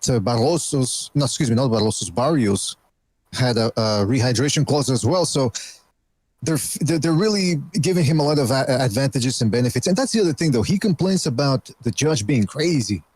It's like, dude, you ran into a pregnant woman, fled the scene. They didn't give you any jail time for it, and now he still has the goal to complain about how they're being unfair. I'm telling you, I hate to say it, listen, that country, the United States, is somebody has to step up and start to lead by example, because the examples that people look up to now, which are sports stars, unfortunately, that's what a lot of youth look up to now, and even adults, they look up to sports stars that don't do that. Not a good example. That's all I'm going to say. All right, let's take a phone call, guys, because I'm back. 404, you're on the air, 404. Hello? Yes, go ahead. Oh, what's up? This Coach Eddie from Atlanta. How you guys doing today? What's up, Coach? Coach, what's up, buddy? Nothing much. Good show today. Teofimo and Josh Taylor, good fight. Teofimo, to me, is kind of like he's got a fast car, but he has a bad driver. You know what I mean? Kid got all the talent in the world. Heck of an athlete, speed, punching power, reflexes, everything. But he just upstairs. He's a freaking nut. He's freaking in shambles right now. So he's going through his wife, a divorce. And one thing about it, a lot of things can break a man down. Nothing can break a man down like a woman. And that dude's broken down right now, man. He's talking crazy. Yep. You know what I'm talking about? And he's just not in a good place right now to be going in, because Josh Taylor, he's no joke, man. He got punching power, got pedigree, he's got experience, and it's gonna be an interesting fight. I'm gonna lean a little bit towards Josh Taylor right now. That's my prediction. But can't count Teofimo Lopez out just because of the explosiveness, man. He's just an explosive kid. He's fast. He's a fast reflex fighter, and he has punching power. So it's gonna be interesting. But I'm leaning towards Lopez right now. Even with Ryan Garcia, I think did you say Lopez or okay? Yes, You're going with Lopez? Yeah, I'm going with Josh Taylor. I'm leaning towards. Okay. Taylor. I heard Taylor and then okay, and then by decision or stoppage. I'm gonna say it's a decision. I'm gonna say maybe like a 7-5. You know, a good competitive fight, but I'm gonna go with Lopez on this one. I'm sorry, not Coach, Lopez. Taylor. I'm picking Taylor. Yeah, I was going to ask you, Coach. Yeah. You're older. You're close to my age, Coach. You're old enough to remember Mike Tyson, right? His career. Were you around for that? Oh yeah, I'm 45. Yes, sir. Okay, so yeah, you're old enough. You remember that. My personal opinion, I think Robin Givens destroyed his career. She's the one who put him on that Paxil and he went to jail. Fucked with him and shit. His wife, remember? She screwed him over. I think that was his downfall. To your point about women, what they can do to these guys. Oh yeah, like any guy. Man, they could take it to the ringer. You look at, I don't know if you remember Shane Mosley's wife. You know, she put him through the ringer, man.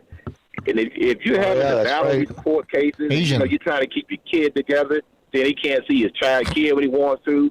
You know, sometimes those women, they'll use the kid as to hurt you, so he can't even see his son. So he's probably not sleeping. He's probably not sleeping well right now. You know, his mind is agitated. He's probably emotional. You know, that's why he's talking about he wants to kill this guy and all this stuff. So really deep down inside, maybe he wants to kill himself. You know what I mean?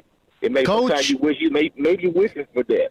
You're making some very good points, Coach, man. All right, Coach, we got to take other phone calls here, but call back again during the week, all right? Take care. Oh, yes, sir.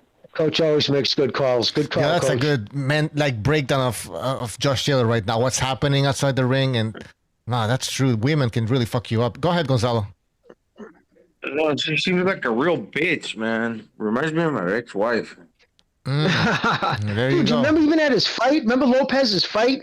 When you can't even fucking pretend at your husband's fight? Remember when there was something about he wanted to bring the baby in the ring?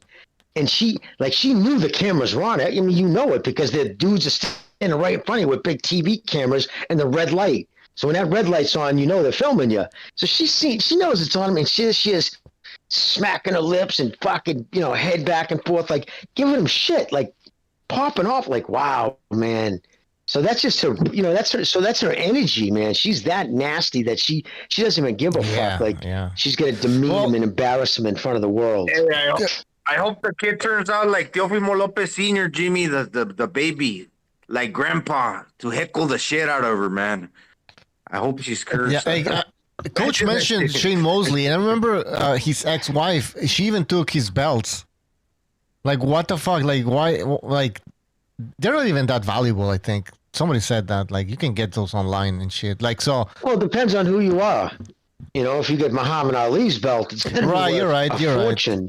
You know what I'm saying? Depends, like, and how old it is, and the significance of the fight. Low class. I think that was just to hurt Shane Mosley, man. Remember fucking, what's his name? the white fighter from the 50s who fucking went home and he smashed up his belts to get the jewels out of it. The Raging Bull. Then he brings it to the fucking pawn shop. He's like, well, where's the belt? It would have been worth more than these stones. I thought it was, okay. Fucking dummy. Phone call time. 410. 410. What's up, guys? Whoa, what's up? Hello. Yes, you're on the air. Josh Taylor and Lopez. The way I see it is simple. I disagree with the caller prior that said these guys, he basically painted them as washed up. Nowhere even close. They're both top fighters in the division. It's an excellent matchup. Yeah, Lopez had lost to Kambosos. Lopez is still a top fighter. Too much is made of his personal endeavors, in my estimation. All fighters have those personal endeavors. It's just they kind of wear it on their sleeves so people are more exposed to it, but all fighters have that. Once they're in the ring, after 3 rounds and they're warmed up, the better fighter's going to win, and none of that other crap is going to matter. The key thing for Lopez to win against Josh Taylor is he has to sacrifice some of the power punching for activity and accuracy. If he lets Taylor get off first, that's what cost Regis progress. In the first couple of rounds, Regis was hanging with Taylor as far as who got off first. But Taylor kind of took the upper hand, and that cost Regis in that fight, even though it was very close and competitive. If you let Taylor get off first and you let him be active, he's going to win. And he's very tough to not likely be knocked out with one shot. I mean, it could happen, and Lopez has the power to do it, but that's likely not going to get it done. You have to get off first on him, and you have to be a little bit more active, and that's what Catterall did. And let's face it, Taylor, in my estimation, he lost that fight to Catterall, and it's been a lot. I don't know if he's fought since. I don't think he has. He hasn't made that 140 weight for a while. That could be an issue. He's coming off of what most people believe is a loss, and Lopez can definitely beat him, but he's not going to beat him by trying to power punch and knock him out. He has to be the more active, on-point fighter, just like he was against Loma. He has to fight him like he did Loma with a little bit more activity, and he can beat Josh Taylor. All right, so your prediction is what exactly? Taylor? Now, I usually don't like making a prediction until after the weigh-in. I know that, it's a little anticlimactic, but I like to see what the fighters look like after the weigh-in, because like I said, Josh Taylor's busting at the seams at 140. He hasn't made that weight in a good long time, and I want to see what he looks like. Going in, I mean, it's a 50-50 fight. They're top fighters in the division. They're both still hungry, despite what, in my opinion, they're both still hungry fighters. Lopez has an official loss to Kambosos. Taylor has an unofficial loss to Catterall, but I think I think it's going to be a very competitive fight, very hard to pick a winner, and I'm not really ready to pick a winner right now. Like I say, I like to watch the press conferences, feel their energy, see what they look like at the weigh-in, and then usually the night before, that's when I make my pick. All right, so if you can jump on Friday, we're gonna have a Friday show after the weigh-in, I guess. So if you wanna send us your prediction, then that's fine. Thanks for calling. All right, take care. Thank you. Thank you. All right, let's take another phone call. 510. You're on the air. 510. Hey, what's up, Jimmy? What's up, Bucho? What's up, Gonzalo? What's up, Keith? Keith? I got Teofimo by unanimous decision, I think.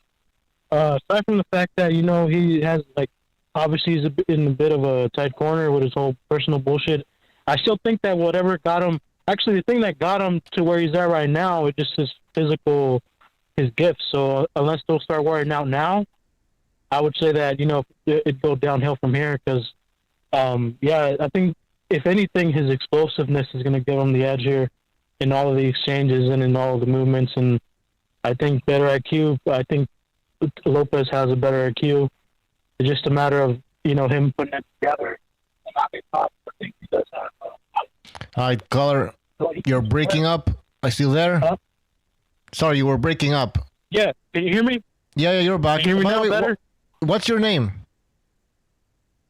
Mr. Booty Juice. Of course. Can't forget that name. Mr. Booty Juice. Okay, anything else? What were you saying? Cracks me up. Are you there? Mr. Booty Juice. All right, I think he's gone. All right. I don't know, man. We can't hear you anymore. Well, I got your prediction, Mr. Booty Juice. 817. You're in the air. Yeah, 817. Hey, Shazar guys, what's up? What's up, Shazar? What's up? Go ahead. I'm pretty excited for this fight. I'm gonna go Taylor, late knockout. I think Taylor seems really focused, and I think he's got a chip on his shoulder, especially after the Catterall fight. A lot of these interviews that I've been watching, Taylor seems really focused, and he looks like he's not putting up with Teofimo's bullshit. A lot of Teofimo's antics seem kind of forced, and it's like every time I see this guy in the news or something, it's like this guy sounds like he's like always on the verge of some sort of mental breakdown, like his fucking wife's taking his kid. Like I think it's weird. Like I don't know a caller before said that he's like a fast car, but he got a bad driver. I think that's it. Like physically, I think the dude's great, but mentally, like I don't think he's got it. Like I forgot which fight it was of his recently where he was like literally in the ring saying like, "Do I still got it?" So like I feel like he's just like teetering on the edge of like he's got a lot of insecurities. I think, and I think it's going to come out. I think Taylor's kind of a sadistic dude, and he's not afraid to fight dirty. And I think he can exploit that. On top of that, I don't know a lot about Teofimo's punch resistance. This dude's getting dropped by pillow-fisted fighters. Like I know Kambosos set up that counter that dropped him in the first round really well, but Kambosos isn't a big puncher, and Sandor Martin's definitely not a big puncher. And in my opinion, Martin dropped him twice. And even if you want to say that those are like he was unbalanced, like how many like that's almost worse. If you're getting caught unbalanced enough for you to get dropped, there's like something he's got to like fundamentally work on. I think also Lopez, like he likes to bully people and he likes to be showy. In all his fights, he likes to show off. I don't think that's going to work against Taylor. Like I said, I think Taylor's a real sadistic dude, and he's a big guy, and I think he can dog Lopez. All right, I got your prediction down, Cesar. Call back again next time, all right? Yeah, for sure. Very excited for the fight. I think it's... Oh, shit. Did I hang up on him? I thought he said it right. All right. Sorry about that, Cesar. Thought you said goodbye. 731. You're on the air. 731. What's up, guys? Can y'all hear me? Yes, sir. Go ahead. All right, man. This is Theological Handyman, man. And I think, honestly, I think Teo will win this fight. I know he got a lot of personal stuff going on in his life. I ain't going to bring up none of that, but I do think that he'll win. I think he'll end up knocking Taylor out. Oh. Around the 6th or 7th round. I think he can do it. I know a lot of people disagree with me because of his last fight, but neither one of them looked good in their last fight. True. And to me, I think Taylor looked worse in his last fight. Like, people were really riding Taylor that he should have really lost, like big time. But neither one of them looked good. And I think a lot of people thought, even though, like I said, Teo didn't look good in his last fight, I do think a lot of people thought that he lost more because of his own mouth than him actually losing the fight physically. It was a really close fight, and Sandor Martin had knocked him down and everything. But I just don't think Josh Taylor, for some reason, is the same fighter as he was when he won Undisputed. For some reason, man, I think Caller, people are saying that you have lost. People are saying that you have lost the plot in the chat. I don't care nothing about what people are saying in the chat. I don't care nothing about that. That don't matter. But like, I'm just telling you, like, Teo's not a bad fighter. Yeah, I don't agree. think Teo's a bad fighter, man. To me, he's still a top fighter. Like you can't he lost the fight to Kambosos, which he shouldn't have lost, but he made the fight close, though, because he ended up dropping Kambosos. But his last fight, he fought a guy with a hard style. A guy like that is just hard to catch, man. But Taylor, that fight against Catterall, man, come on, man. Everybody thought he was going to smoke Catterall. And it looked like Catterall got the best of him. So I don't think Taylor's nothing special. And I don't think neither one of them is as good as they cracked up to be, but they still top fighters, though. I'm going to say that. I would say they're on the same level. I don't think the call is that far off. I do think Teo win by knockout. Lopez has the talent. Jimmy, go ahead. No, I was saying I don't think he's too far off. Lopez is an explosive kid, and he's got power. And if you know what I mean, if he did have a good camp and he gets plenty of rest, like I do think he has the power and the quickness. I mean, it's a fight. You never know. It's a bold pick because it's not many people are making it. Yeah. So if he comes out on top, he's gonna look like a fucking genius. So that's true. That's a good point. Caller, thanks for calling. All right. Call back again next time. Take care. All right, yeah. All right. All right. Bold prediction. 214, you're on the air. 214. Hey, what's up, guys? Yeah, this is gonna be a great fight. I wish it had another good fight under it. I think Xander Zayas is fighting under this card. But yeah, I think this is a very nip and tuck fight. I think it's going to be a split decision for Taylor. Okay. And I think Teofimo's going to have a good performance, so I don't think it's going to hurt him at all. I think I think that Teofimo. They both have. People talk about how Teofimo, he kind of doesn't. He does a lot of leaping and lunging and stuff. But I've been watching some footwork of Josh Taylor. He also he finds ways to get his feet off the ground too. So I think they can both exploit each other. But I think when it comes to boxing, hit and not get hit, I think Josh Taylor is good enough to pull it off. I think Teo can definitely win this fight, but I think that it's going to be a split decision because, like some other people said, Josh Taylor is there to be hit. He's there to be hit if he decides to go on the outside, on the inside. I mean, sorry, but once he gets hit, he's going to try to follow up and get his back. Mm-hmm. So it's going to be kind of grimy.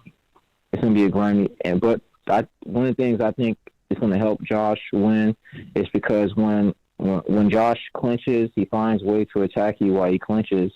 But Teofimo, once he clinches, he doesn't do anything. I saw some videos about it. He's kind of like, okay, we're clinching. I'm not going to do anything. I'm not going to try to attack you while we're in the clinch. That's Josh. One of Josh's best things. He can attack while he's in the clinch.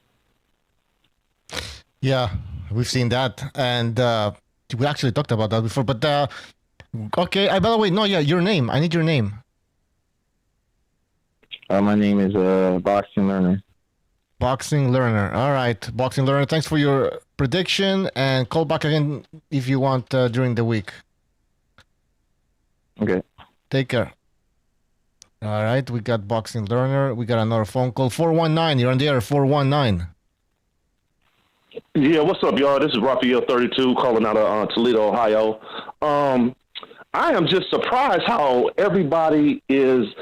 It's like on this chat now, it's like 50-50 Taylor or Taylor and Teo. Personally, me, and I've said it before, I think Taylor wins this fight. I don't feel Teo was the fighter he was that night. He fought Lomachenko, and you could just base that off the fights from Gambozas, and he has not looked good at 140 at all. Now, going forward with 140, I think Regis is the man at 140.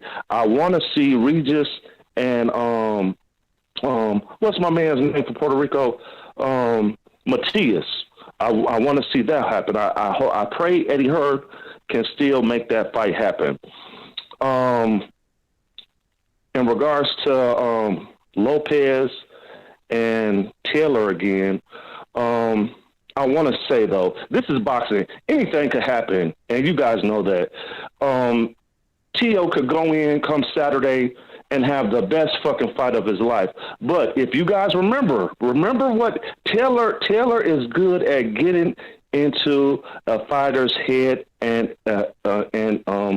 antagonizing him like he did Jose Ramirez.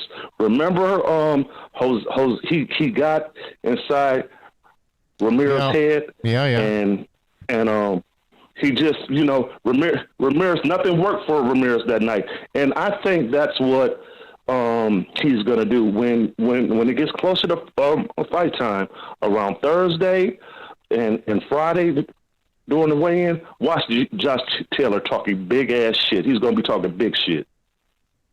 All right. And by the way, your prediction is Taylor, but how? Stoppage? Decision? I'm going to say 10-round stoppage for Taylor. Taylor wins 10-round stoppage. Raphael 32.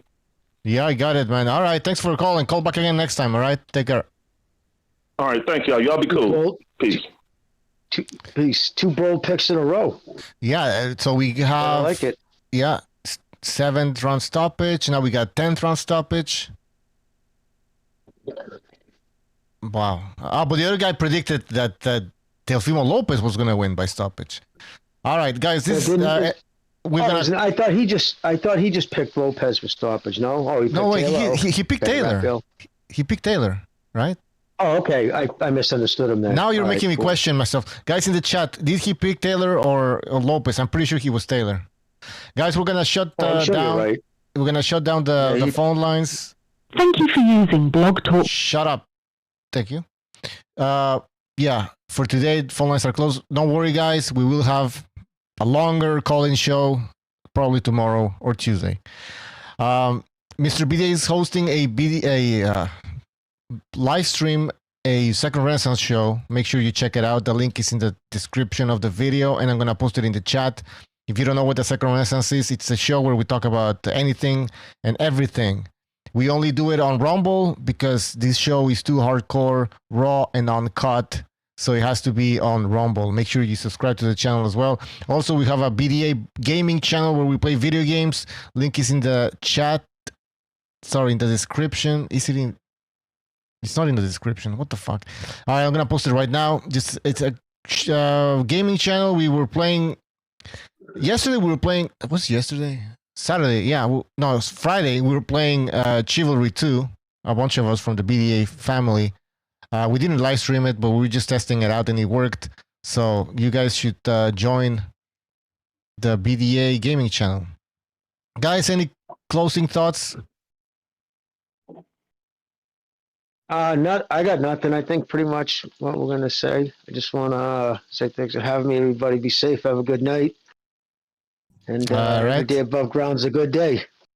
Peace. Jimmy with a few words. A man of few words. And Gonzalo. Oh, guys, I guess you're gonna join Mr. BDA on the Second Renaissance, so I guess I'll see you there. See you. Trying to figure this shit out. A good fight. Just brainstorming. Got up early on the SAS. Where you're at, so Gonzalo, already got my prediction. Go watch more fights. Refresh your mind. I was watching a few fights. I was watching Taylor Cotterall, and then I was watching Taylor against Prograis. That was in 2019, by the way. Prograis against Josh Taylor, 2019. That's a while ago now. But anyways, guys, I'll take care. Talk to you later. And everybody in the chat, let me just give me 2 seconds so I can post the BDA gaming channel link. Because I had it somewhere. Here it is. Yeah, we were playing Chivalry 2. It's like it's a medieval fighting game, and it sounds like it's cross-platform. So basically, some people were on PS, other on Xbox, and I was on PC, and it actually fucking worked. Subscribe. There's a link.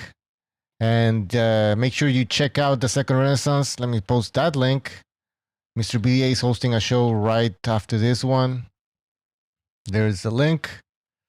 And stay tuned for more BDA boxing. Don't forget to hit the like button, please. And oh wait, you know what? I should give a shout out to everybody who donated. I can actually see the donations now. One Foot Out the Door, Never Sober, Lalo Soto for resubscribing, and Mike from Bensonhurst, and Sean Anthony. Guys, thank you for contributing to the channel. We'll see you next time. Take care. Disappointed in every one of you. I'm sorry, I don't mean to offend you. I'm disappointed in every one of you. I kiss you on the mouth. No, I'm not cool with that. I'm sorry. One more time. I'm disappointed in every one of you. I mean, I'm dealing with degenerate animals. I'm disappointed in everyone. Disappointed in everyone. All right, come on. Honestly, I can't do it no more. I'm disappointed in everyone. Let me tell you why. It's gonna be all right, Nicky. Go ahead, shoot. You just killed a fucking man. What are you going to do about it? Yeah, because you got nothing. You don't got a thing. Yeah, because you got nothing. Lobito. Got nothing. I want to get out. I want to get out of this rat hole. I want to get online. I need BDA boxing.